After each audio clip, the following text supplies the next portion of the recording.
وكونوا مع الصادقين. صدق الله العظيم وبلغنا رسوله الكريم ونحن على ذلك لمن الشاهدين والشاکرین والحمد للہ رب العالمین. سبحان اللہ. غوث اعظم بمن بے سر و ساما مدد، قبلہ دی مدد، کعبہ امام مدد، بغی داب بلا افتادہ کشتی، مدد کن یا معین الدین چشتی. قادری امنا رہے یا غوث اعظم میں زنم، دمد شیخ احمد رضا خواہ قطب عالم میں زنم. بادہ توحید کے متوالوں، شمع رسالت کے پروانوں، اولیاء امت کے دیوانوں، اعلیٰ حضرت کے چاہنے والوں، ایک بار حضور صلی اللہ علیہ وسلم کے دربار رسالت میں درود سلام کا نذرانہ پیش کیجیے اور پڑھیے بابا سے بلند: اللہم رب محمد صلی اللہ علیہ وسلم، نحن عباد محمد صلی اللہ علیہ وسلم، صلاۃ و سلام علیک یا رسول اللہ صلی اللہ علیہ وسلم. شرک تھا جب ناز کرنا احمد مختار پر، شرک تھا جب ناز کرنا احمد مختار پر، نکتہ چی تھے لوگ علم سید ابرار پر، نکتہ چی تھے لوگ علم سید ابرار پر. ہر ولی ہر غوث کو بے دست و پا سمجھا گیا، ہر ولی ہر غوث کو بے دست و پا سمجھا گیا. یا رسول اللہ کہنے پر تھا فتویٰ شرک کا، یا رسول اللہ کہنے پر تھا فتویٰ شرک کا. صورتیں تسکین کی نکلی دل سماب سے، صورتیں تسکین کی نکلی دل سماب سے، ایک کرن پھوٹی اچانک چرخ پر مہتاب سے.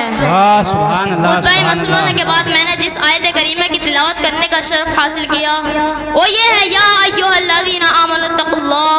وقولوا مع الصادقین. اے ایمان والو، اللہ سے ڈرو اور سچوں کے ساتھ ہو جاؤ. حضرات آئیے اپنے حاشیہ ذہن میں یہ مرکزی خیال رکھیں کہ مجدد اپنے دور کی ساری باطل قوتوں کا کامیاب جواب ہوتا ہے. چنانچہ اکبر جب اپنی اکبریت کو پھیلانے کے لیے دین اسلام کے خلاف ایک نیا دین پیدا کر رہا تھا، اکبر جب دین اسلام کے خلاف علم بغاوت لہرا رہا تھا، تو ایسے دور میں ایک مرد مجاہد حضرت مجدد الف ثانی شیخ احمد سر ہندی علیہ رحمت الباری سرزمین سر ہند سے علم صداقت و ہدایت لے کر اٹھتے ہیں اور اکبر کی اکبریت کے تابوت میں آخری کیل ٹھوکنے کے لیے منصع شہود پر جلوہ گیر ہوتے ہیں.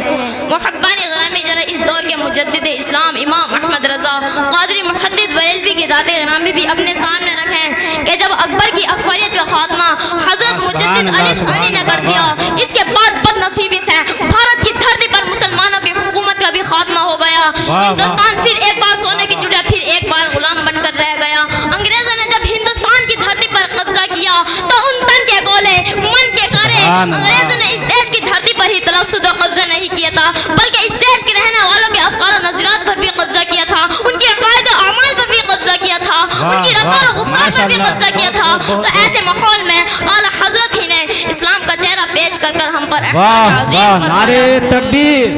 نعرے رسالت، مسلک اعلیٰ حضرت، فیضان اعلیٰ حضرت، نعرے تکبیر، نعرے رسالت.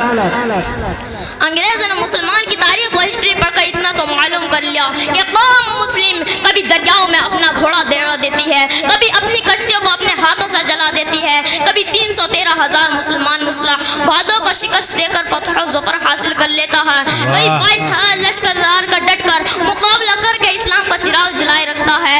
چنانچہ مسلمان کی کامیابی اور شان و شوکت دے کر باطل اقوام حیران و پریشان ہو گیا کہ نہ جانے وہ مسلمان کے پاس وہ کون سی قوت ہے کہ جس کے سامنے ساری مادی طاقت ہے مردود ہو جاتی ہیں. آخرکار انگریز قوم نے سچے مسلمان کی زندگی کا بغور مطالعہ کیا کہ تاکہ پتہ چل سکے وہ مسلمان کے پاس وہ کون سی طاقت کار فرما ہے کہ جس کی وجہ سے یہ لوگ موت کا خیال اور فنا و بقا اور مرنے کو سمجھتے ہیں. آخرکار یہ لوگ اس نتیجے پہنچے کہ ان کو اپنے رسول پاک سے بے پناہ عقیدت و محبت ہے، ان کے نام پر مٹنے کو حیات جاودانی سمجھتے ہیں. انگریز قوم نے یہ فیصلہ کیا کہ نہ تو مسلمان کو سامان جنگ کی اثرت سے زیر کیا جا سکتا ہے، نہ ہی ان کو فوجی طاقت سے مٹایا جا سکتا ہے. مسلمانوں کو شکست دینے کی ایک ہی صورت ہے کہ ان کے دلوں سے ان کے نبی کی محبت مٹا دی جائے. تو یہ لوگ خود بخود زیر ہو جائیں گے، ان کے دلوں سے عشق رسالت مٹا دی جائے تو یہ لوگ خود بخود برسر اقتدار ہونے پائیں گے۔ چنانچہ اس حصول مقصد کے لیے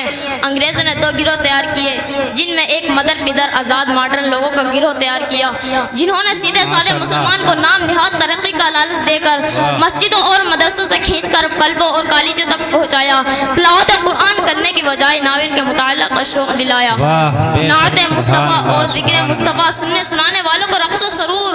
اور گانے بجانے اور سننے سنانے کی ترغیب و تشویق دی، فیشن کی ڈیزائن کی تخصیص کی، یعنی مسلمان مرد کے سروں سے ٹوپیاں اور عورتوں کے سروں سے دوپٹے اتروا ڈالے، مسلمان مردوں کے سروں سے ٹوپیاں اور عورتوں کے سروں سے دوپٹے اتروا ڈالے، مسلمان کو کھڑے ہو کر پیشاب کرنے کو ترقی کو نام دیا۔ حضرات ایک سیدھا سادہ مسلمان تھا جس کا لڑکا کسی کالج میں پڑھتا تھا، کسی صاحب نے دریافت کیا کہ جناب آپ کا لڑکا کس جماعت میں پڑھتا ہے؟ تو اس شخص نے فوراً جواب دیا، بھائی ابھی میرا لڑکا کھڑے ہو کر پیشاب کرتا ہے، تم خود ہی اندازہ لگا لو وہ کس جماعت میں پڑھتا ہے۔ حضرات انگریزوں کے ایجنٹوں نے مسلمان کو اپنے نبی سے ظاہر طور پر اتنا دور کر دیا کہ نہ مسلمان کا چہرہ سنت رسول کے مطابق رہا، نہ کھانا پینا سنت رسول کے مطابق رہا، نہ اوڑھنا پینا سنت رسول کے مطابق رہا۔ ان بدبختوں کے غلط منصوبے نے مسلمان کی ظاہر کو بدل کر رکھ دیا۔ سبحان اللہ، بہت خوب بہت خوب، ماشاءاللہ۔ اور دوسرا گروہ جو انگریزوں نے تیار کیا وہ مذہبی اور بہروپیوں اور نام نہاد عالم کا گروہ تھا، جو بظاہر لمبے داڑیاں رکھے ہوئے تھے اور اونچے اونچے پجامے اور لمبے پڑتے پہنے ہوئے تھے اور جبے پہنے ہوئے تھے، رسمی طور پر کلمے پڑھتے، قرآن کی تلاوت کرتے، حدیث سناتے، تسبیح کھٹکھٹاتے، لیکن انگریزوں کے ایجنٹوں نے قرآن و حدیث کی آڑ میں شرک و بدعت کا فتویٰ دے کر بھولے بھالے مسلمان کی دل کی دنیا کو برباد کرنے کی پوری کوشش کی، یہاں تک کہ اس دوسرے گروہ نے بہت سے مسلمان کے باطن کو بدل کر رکھ دیا۔ برادران ملت اسلامیہ، انگریزوں کے خرید غلاموں کے گروہ نے مسلمان کا شرازہ بخیر دیا، پھر تو مسلمان کی حالت ہو گئی۔ رسول اعظم صلی اللہ علیہ وسلم کے ابتدائی بدعقیدگی کی زنجیروں میں جکڑے جا رہے تھے، پیغمبر اسلام کے دیوانے ہچکولے کھا رہے تھے، علم غیب مصطفیٰ کے خلاف اجتماع کیے جا رہے تھے، شرکی کے متبال باطل اپنی گھن گرجی کے ساتھ اہل ایمان کو ڈرانے پر مجبور کر رہے تھے، غلط و گمراہی کا کہراہٹ چار سو چار رہا تھا، کفر ایمان کے لباس میں ملبوس ہو کر انگڑائیاں لے رہا تھا، قدیانیت و مرزائیت مصطفیٰ جان رحمت بلاغ و سلام کے خلاف انگارے ابل رہے تھے، بھولے بھالے مسلمان کا ایمان لوٹ رہے تھے۔ حضرات ان حالات میں السلام علیکم ورحمۃ اللہ وبرکاتہ۔ سبحان اللہ۔